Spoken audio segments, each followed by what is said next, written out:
அறிவு எல்லாத்தையும் சொல்லி இது தவறுன்னு சொல்லும், இருந்தாலும் பரவாயில்ல பார்த்துக்கலாம் அப்படின்னு மனசு சொல்றபடி நம்ம போனோம், கண்டிப்பா துன்பத்துல தான் போய் அகப்படணும். நிம்மதியே தராது இந்த சஞ்சலன்றது. நம்ம மனசு அழுக்கு போல வச்சுன்னு இருக்கும், குப்பையா இருக்கும் மனசு. அப்ப முழுமையான நிம்மதி வேணும்னா இந்த சஞ்சலம் இல்லாதவங்க தான் முழுமையான நிம்மதி பெறுவாங்க. எனக்கு 10 லட்சம் கிடைச்சி இது நிம்மதி, அது உண்மையான நிம்மதி கிடையாது.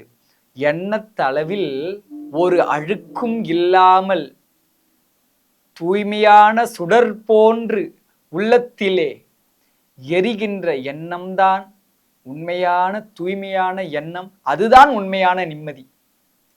நீங்க இதை சரிவர ஒரு வாரம் பண்ணுங்களேன். சும்மா 10 நிமிடம் என்னதெல்லாம் அப்படி பண்ணி இதெல்லாம் விட்டு வெளியே வரணும் அப்படின்னு நினைச்சிடுவாங்களேன். நீங்க அந்த 10 நிமிடம் நினைக்கிறீங்க பாத்தீங்களா, இப்ப நான் வந்து இதெல்லாம் கேவலமா விஷயம் நான் பண்ணிருக்கேன், இதுல இருந்து இந்த அழுக்கெல்லாம் நம்ம வெளியேற்றணும் அப்படின்னு நினைக்கிறீங்க பாத்தீங்களா, நீங்க வெளியேற்றணும்னு நினைச்ச பிறகே உங்களுக்கு மன நிம்மதி பயங்கரமா இருக்கும், அவ்வளவு பீஸ்ஃபுல் இருக்கும். அதை நீங்க தொடர்ச்சியா சரிவர பண்ண என்ன ஆகும்னா மனசு சரியா இருக்கும். நம்ம எண்ணம் கரெக்டான பாதையில போகும்போது அந்த கரெக்டான நிம்மதி இருந்துட்டே வரும். இந்த எண்ணமானது தவறான வழியில சிதறும் பொழுது என்ன ஆகும்னா நிம்மதியானது கெடுது. அந்த நிம்மதியை கெடுறதுக்கு யாரு வாய்ப்பு தராங்க?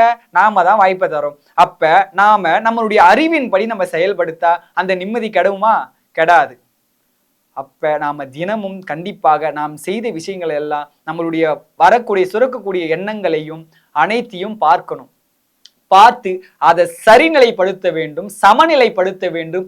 அதுக்கு உங்க மனசுக்கு நீங்களே சொல்லுங்க, நீ இப்படி பண்ணக்கூடாது, இப்படிதான் வாழணும் அப்படின்னு நீங்க சொல்ல என்ன ஆகுனா அதெல்லாம் நடைமுறையா வரும்.